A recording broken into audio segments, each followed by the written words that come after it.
There is a strange kind of exhaustion that does not come from doing too much. It comes from never fully stopping. Even when your body is still, your mind is not. You sit down to rest, but instead of relief, you feel tension. You check the time. You think about what you should be doing. And even the break starts to feel like one more thing to manage.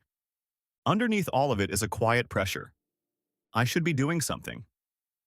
That is why rest can feel so confusing. Because you want it. You need it. You are clearly tired. But the moment it becomes available, something in you resists it. You scroll, but do not enjoy it.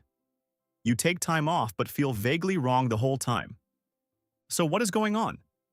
For many people, the guilt is not really about rest. It is about what rest seems to mean. It can feel like laziness, wasted time, falling behind, losing discipline. And when your mind attaches those meanings to rest, you do not experience rest as recovery. You experience it as risk. Your body asks for pause. Your mind interprets pause as danger. So instead of softening, you stay guarded. You try to rest while also monitoring yourself. Am I doing too little? Am I wasting the day? Should I be using this time better? That is not rest. That is rest with surveillance. A lot of this starts earlier than people realize. Many people learn to feel good about themselves mainly when they are being useful, when they are producing, helping, achieving, handling things, pushing through. But if your sense of worth gets built too tightly around output, stillness starts to feel threatening. Because when you stop doing, you no longer get the same proof that you are enough. So rest becomes psychologically expensive. Not because rest is wrong, but because your identity has been trained to look for worth in motion. Nothing urgent is happening. There is space. Because without a task, they are left alone with themselves. And that can bring up more than tiredness. It can bring up restlessness, unprocessed emotion, even the fear that if they stop moving, everything they have been outrunning might catch up. Sometimes guilt during rest is not really a productivity problem. Busyness can become a way to avoid inner discomfort. As long as there is one more email, one more errand, one more improvement to chase, you do not have to sit long with uncertainty, sadness, loneliness, or self-doubt. So when rest arrives, it removes the distraction. And what rises in its place does not always feel peaceful. Many people have also absorbed the idea that rest must be earned. Only after the inbox is clear. Only after you have been productive enough to deserve it. But that finish line rarely stays still. Because life keeps generating more tasks. So if rest depends on total completion, rest becomes nearly impossible. There will always be something left undone. Which means if your rule is I can rest when everything is handled, your nervous system will live in permanent postponement. And then even when you do rest, it can feel stolen. Social comparison makes this worse. You look around and see people being productive, working, improving. So your own pause starts to feel suspicious. But the comparison is unfair. You are comparing your internal fatigue to someone else's visible performance. You do not see their burnout or the cost of how they are living. You only see movement. And if you already equate movement with worth, other people's movement can make your rest feel like failure. But here is the truth most people do not say clearly enough. Rest is not the opposite of responsibility.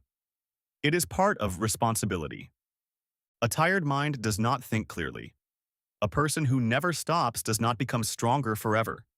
They usually become flatter, more reactive, less present, less able to enjoy what they are working so hard to maintain. So the real question is not why do I want rest? Of course you want rest.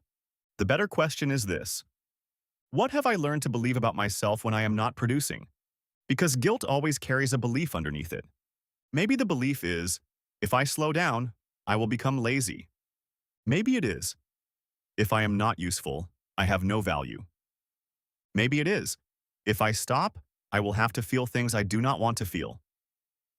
Whatever the belief is, that is what has to be questioned.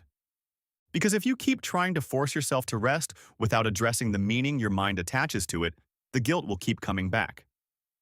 So what helps? First, stop treating guilt as proof. Guilt feels convincing, but feeling guilty does not automatically mean you are doing something wrong. Sometimes guilt simply means you are violating an old rule.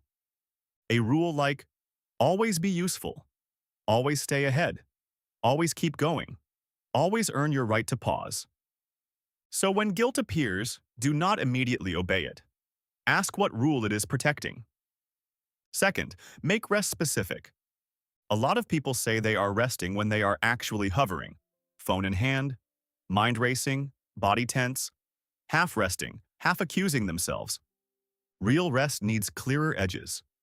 10 minutes with no performance. A walk without optimization. A meal without multitasking. Third, let rest be small before it becomes deep. If your system is used to constant pressure, full stillness may feel unnatural at first. That does not mean you are bad at resting. It means your body has adapted to vigilance. So begin with smaller acts of safety. 1 slow cup of tea. 5 minutes without your phone. Sitting outside without needing to improve the moment. And one more thing matters. You have to stop judging rest only by how productive it makes you afterward. Yes, rest can improve focus. Yes, recovery supports better work. But if the only reason you allow yourself to rest is to become more efficient later, then rest is still being forced to justify itself through output.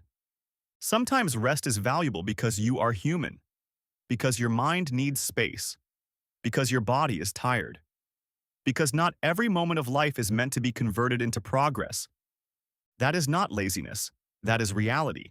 So if rest has been hard for you, it is probably not because you are incapable of relaxing. It is because somewhere inside you, rest has been linked with guilt, risk, or unworthiness.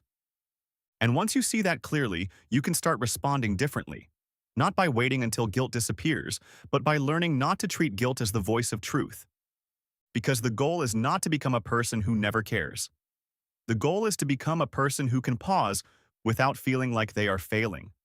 A person who can recover without apologizing for it. So the next time you feel guilty for resting, do not ask only, what should I be doing right now? Ask something deeper. Why does stillness feel unsafe to me?